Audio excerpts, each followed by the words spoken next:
Assalamualaikum warahmatullahi wabarakatuh.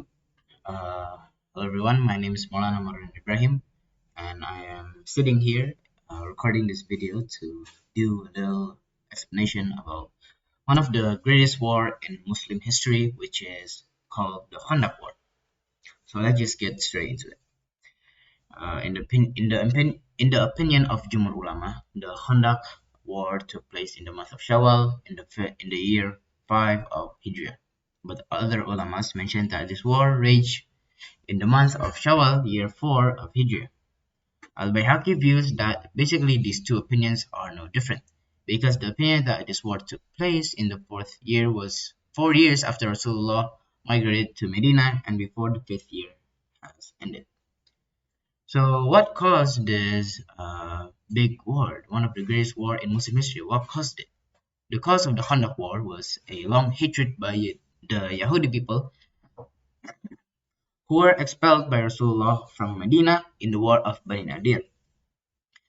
They were expelled because they betrayed an agreement that they made with Rasulullah sallallahu alaihi wasallam.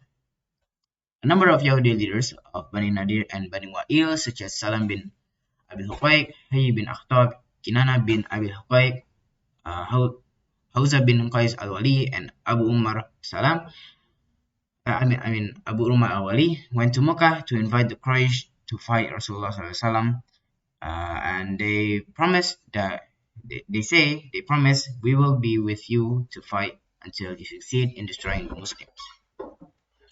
They also convinced the Quraysh by saying your religion is better than Muhammad's religion.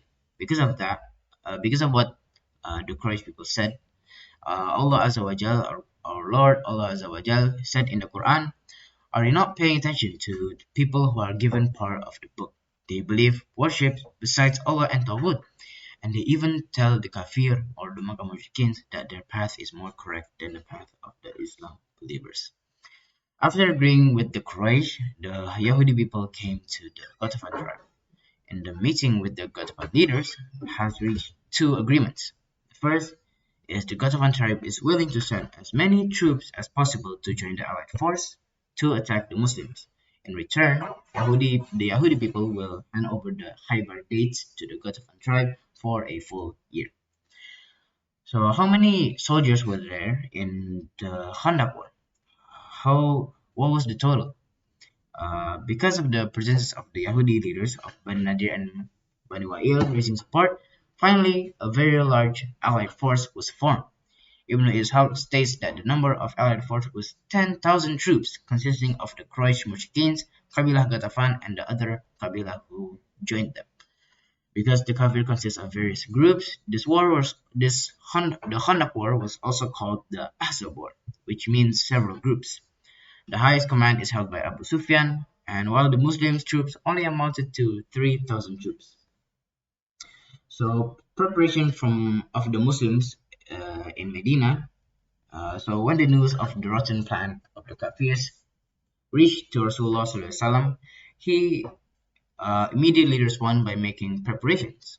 Among the preparations are first deliberation. Among the habits of Rasulullah is inviting his companion to deliberate about things that have no revelation from Allah, both related to war or something similar to it. Rasulullah ﷺ asked the opinions of the companions about the strategy for the war. One of the companions named Salman al-Farisi suggested that the Muslims to dig a khandaq or a trench to the north of Medina, which was the only open road that can be passed by the enemy if they were to enter the city of Medina. The brilliant idea of Salman radiallahu anhu was approved by Rasulullah and the other companions. After reaching an agreement, finally the excavation of the Khandaq or the trench began. This is the excavation of the first trench in Arabic history. The second is digging the trench. After agreeing to dig the trench according to the proposal of Salman al-Farisi, the Muslim also rushed to execute the plan. The trench that is expected to separate the Muslims from the enemies continues to be accelerated so that it can be completed before the enemy comes to Medina. Sirah ulama have different opinions about the time needed for the excavation of the trench, but it's around ranging from 6 to 24 days. The companions were very excited and enthusiastic about digging the trench because Rasulullah also joined them and it was to dig the trench. And it was not uncommon for them to ask Rasulullah to break the large stone that they could not break. To pump up the enthusiasm of the companions, Rasulullah repeatedly chanted poetry which was then answered by the companions. A companion of Al-Bara bin Azib told, during the Azab war or the Khandaq war, I saw Rasulullah lifting the dirt of the trench until the dust covered his eyes from my view. At the time, Rasulullah hummed with the verse of the poetry that was once said by Ibn Rawaha. While lifting dirt, he hummed, O Allah, if not because of you, then we will not get instruction, will not give alms, and will not pray. Then lower our calmness and strengthen our feet when we meet our enemies. In fact, the mushrikins have acted arbitrarily to us. If they want slander, then we reject it. He hummed a verse while hardening the sound at the end. Hearing Rasulullah chanting the poetry, the companions did not want to be left out. They say, we are the people who have been combined with Muhammad to be loyal to Islam as long as we are still alive. This saying was answered by Rasulullah sallallahu alaihi wasallam with the prayer, O Allah, indeed there is no goodness except the goodness of the afterlife. So give blessings to the Ansar and Muhajirin. So that was the spirit of the Muslims when digging the trench, which was completed in relatively short time, with various obstacles such as lack of equipment, lack of food, the very cold weather in Medina, coupled with the attitude of the munafiqs who kept trying to lower their spirit of the companions. However, their spirit is based on strong faith, which makes them never stop defending the religion of Allah and His Prophet. After digging of the trench of Rasulullah ordered the women and children to be placed in one of the strongest forts in Medina belonging to Bani Haritha, and he appointed Abdullah and Makzum to replace him in Medina during the war.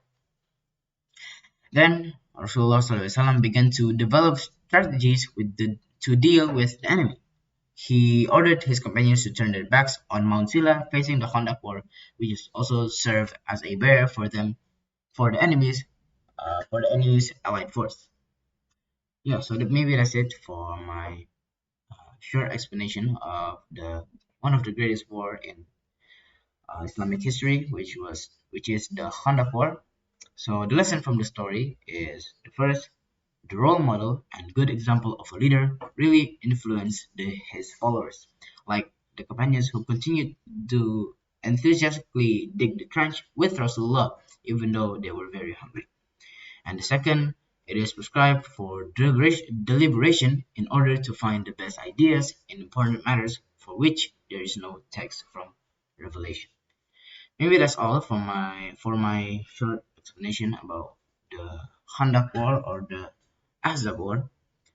Maybe that's all. Thank you very much for listening, and thank you very much for watching. And I hope you have a great day. Assalamualaikum warahmatullahi wabarakatuh.